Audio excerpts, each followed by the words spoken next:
Добро пожаловать в мой канал. Publié le 24 122 017 à 1913. Plus de peur que de mal cet après-midi à Champs-Rousse, en Isère. Une centaine de skieurs se sont retrouvés bloqués dans des télécabines en panne.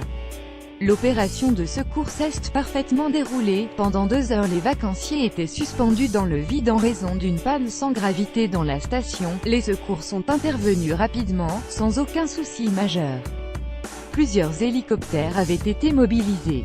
Ils ont déposé un secouriste sur chaque télécabine pour évacuer les personnes une à une. Seul souci rencontré, l'appréhension de certains skieurs sujets au vertige, comme le confiait l'une des secouristes. Pour certains, ce sera une mauvaise expérience, c'est sûr. Mais pour d'autres cela fera un souvenir. Les conditions optimales pour faire cette évacuation.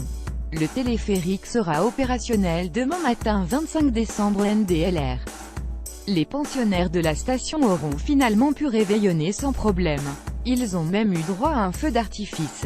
À écouter également dans ce journal sécurité. La sécurité du réveillon en France sera assurée par 97 000 femmes et hommes des forces de l'ordre.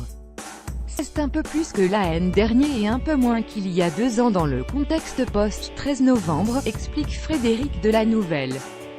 C'est un dispositif important pour garantir la sécurité des Français du ministère de l'Intérieur. International à Bethléem, la fête de Noël est gâchée par le contexte politique. Les tensions entre les Palestiniens et Israéliens depuis l'annonce par Donald Trump de reconnaître Jérusalem comme capitale d'Israël ont gâché les festivités.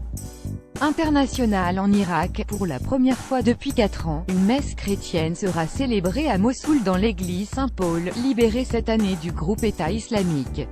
Disparition. Figure du syndicalisme, Jacques Chérec, ancien membre du gouvernement de Michel Rocard et dirigeant de la CFDT, est décédé à 89 ans. La rédaction vous recommande lire la suite.